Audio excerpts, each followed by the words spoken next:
وأوحى ربك إلى النحل أن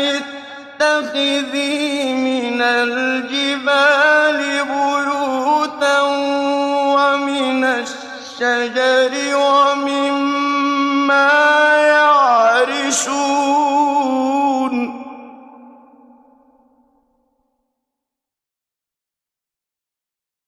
ثم كلي من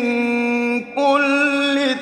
الثمرات فاسلكي سبل ربك ذللا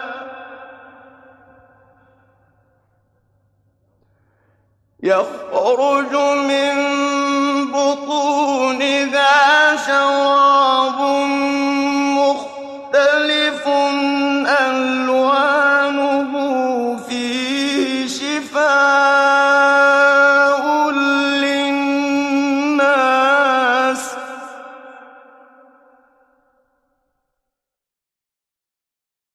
إن في ذلك لآية لقوم يتفكرون